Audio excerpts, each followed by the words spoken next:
Hello students, welcome back to my YouTube channel.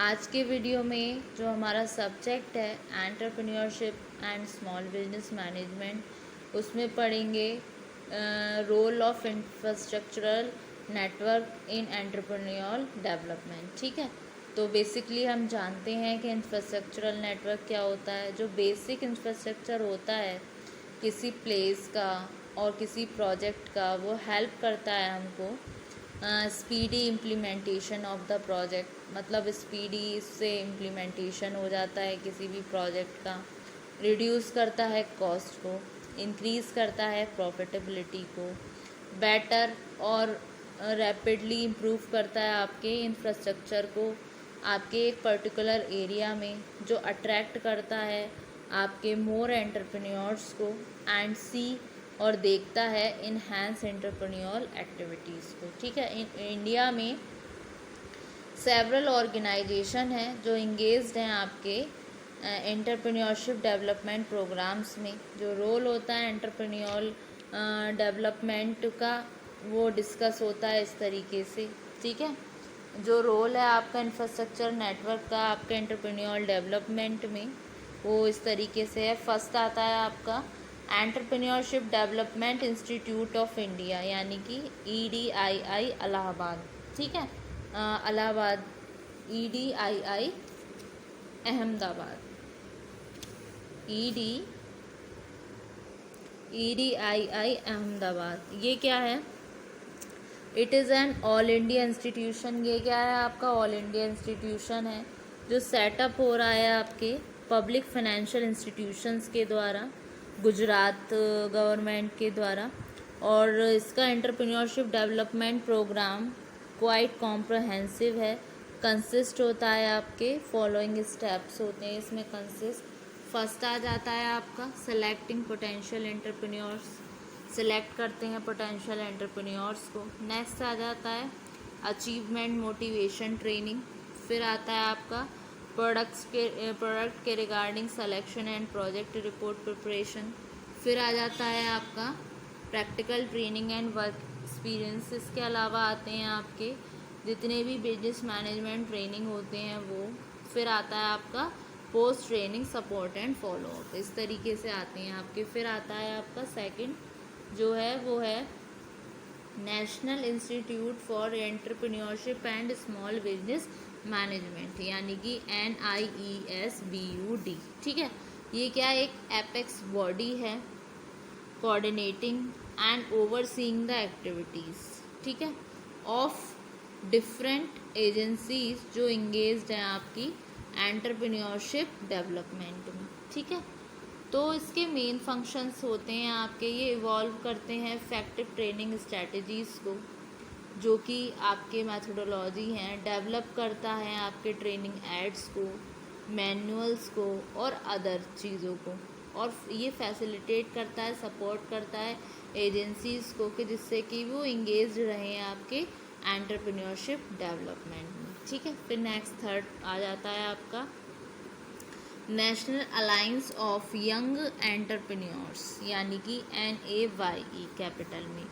जो main objective होता है इस स्कीम का वो ये होता है कि ये हेल्प करता है यंग एंटरप्रेन्योर्स को, जिससे वो आइडेंटिफाई कर सके investment and self employment opportunities को।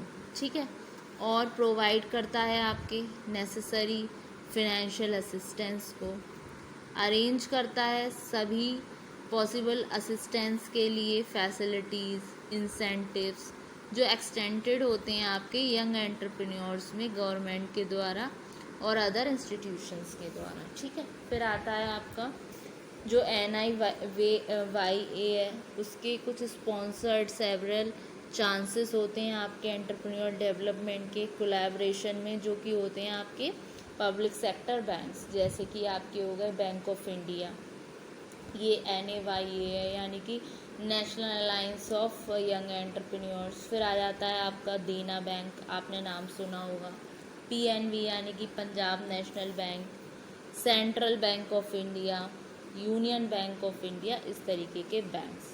अब आते हैं नेक्स्ट पे। नेक्स्ट क्या बोलता है आपका, जो है आपका इंडियन इन्वेस्टमेंट सेंटर, यानी कि IIC। आईआईसी क्या है? एक ऑटोनोमस नॉन प्रॉफिट ऑर्गेनाइजेशन है जो फाइनेंस्ड होती है और सपोर्टेड बाई होती है नॉन प्रॉफिट ऑर्गेनाइजेशन के द्वारा, ठीक है। और ये सपोर्टेड होती है आपकी गवर्नमेंट ऑफ इंडिया के द्वारा। इसका एक्ट होता है एक तरीके से क्लियर हाउस इंफॉर्मेशन।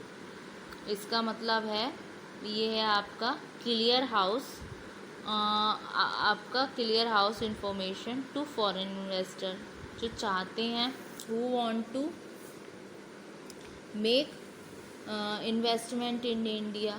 आईआईसी क्या है? वो सेटअप होता है एंटरप्रेन्योर गाइडेंस ब्यूरो में। ये आइडेंटिफाई करता है इन्वेस्टमेंट अपॉर्चुनिटीज़ को, जो असिस्ट करते हैं, सेलेक्ट करते हैं लोकेशन को, प्रिपेयर करते हैं प्रोग्राम्स को, प्रोफाइल्स को, अरेंज करते हैं आपके फिनेंशियल असिस्टेंस को, ठीक है। फिर नेक्स्ट आता है आपका टेक्निकल कंसल्टेंसी ऑर्गेनाइजेशन। ये क्या है? ये प्रोवाइड करती है एक कॉम्प्रहेंसिव पैकेज ऑफ सर्विसेज जो पोटेंशियल एंटरप्रेन्योर्स में, और इसकी फील्ड में क्या है? एंटरप्रेन्योर की ट्रेनिंग। और जो आपकी टेक्निकल कंसल्टेंसी ऑर्गेनाइजेशन है ये आइडेंटिफाई करती है आपके पोटेंशियल एंटरप्रेन्योर्स को, उन लोग को ट्रेन करती है और रेंडर करती है पोस्ट ट्रेनिंग काउंसलिंग और गाइड करती है आपके सेलेक्टिव प्रोजेक्ट को और एस्टेब्लिश करती है इंडस्ट्रियल यूनिट्स, ठीक है।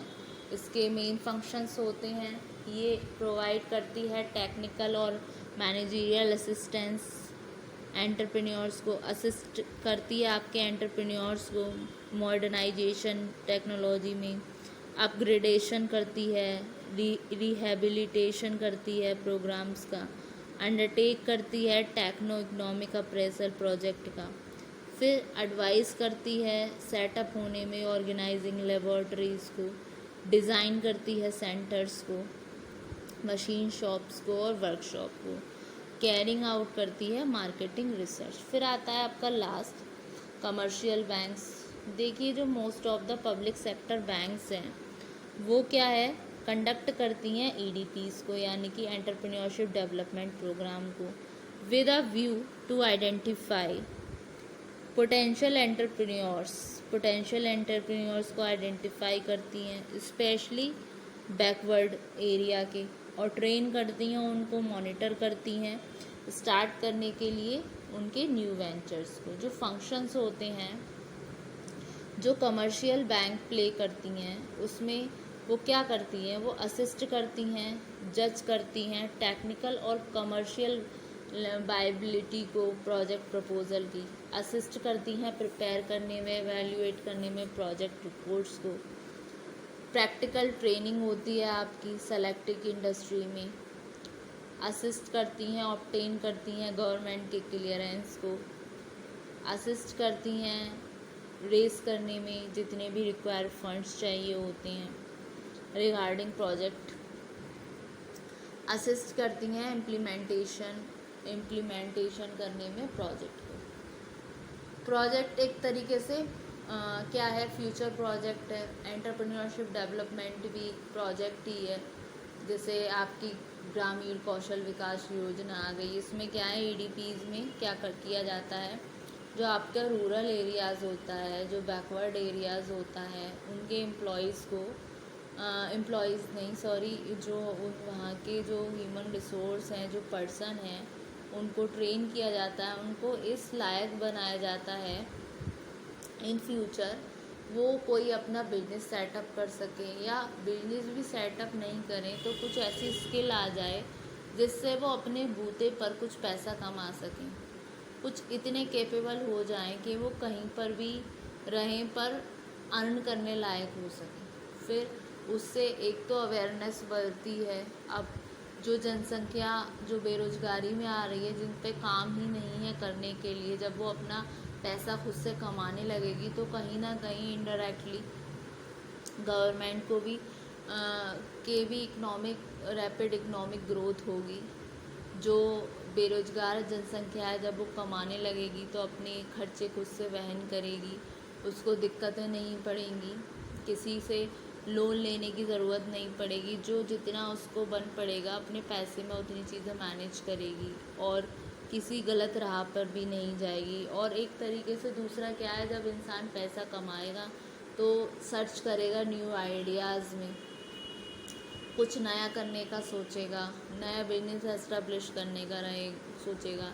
तो उससे क्या है, बिजनेस में जब वो दिमाग लगाएगा तो चीज़ें ऑटोमेटिकली उसके फेवर में होती जाएंगी, जो कहीं ना कहीं उसके वेलफेयर के लिए बहुत ज़रूरी है। ना सिर्फ उसके खुद के वेलफेयर के लिए, उसकी फैमिली के वेलफेयर के लिए भी। ठीक है, तो स्टूडेंट, होप सो आपको इस लेक्चर में ये टॉपिक जो था आपका इंफ्रास्ट्रक्चर नेटवर्क, इसका क्या रोल होता है आपके एंटरप्रेन्योर डेवलपमेंट में, ये काफ़ी अच्छे से समझ आ गया होगा। गवर्नमेंट ने कितनी कितनी सारी चीज़ें की हैं, कुछ बैंक्स भी निकल कर आए हैं आपके, जो प्रमोट करते हैं एंटरप्रेन्योर्स को, जिसका मेन मोटिव होता है कि वो हेल्प करें जो हमारे यंग एंटरप्रेन्योर्स हैं, जिससे वो आइडेंटिफाई कर सकें कि किस जगह उसको पैसा इन्वेस्ट करना चाहिए, कौन सा एरिया है जहाँ पे इन्वेस्टमेंट कर सकते हैं और मतलब एक अच्छा एंटरप्रेन्योर बन सकते हैं। प्रोवाइड करता है ऐसे लोगों के लिए कि रोज़गार की योजना प्रोवाइड करने में सहायता करता है, वो उनको पैसा प्रोवाइड करते हैं ये बैंक्स, जैसे कि आपकी पीएनबी हो गई और आपकी सेंट्रल बैंक ऑफ इंडिया हो गई, यूनियन बैंक हो गई, आपकी देना बैंक हो गई। तो ये तो बैंक, फिर कुछ कमर्शियल बैंक्स आती हैं जो असिस्ट करती हैं ऑब्टेन करने में गवर्नमेंट की क्लियरेंस को और इम्प्लीमेंट करने में प्रोजेक्ट्स को। तो होप सो स्टूडेंट, आपको आज के लेक्चर में इतना काफ़ी अच्छे से समझ आया होगा। नेक्स्ट वाले वीडियो में हम फर्दर टॉपिक को डिस्कस करेंगे। Thank you very much.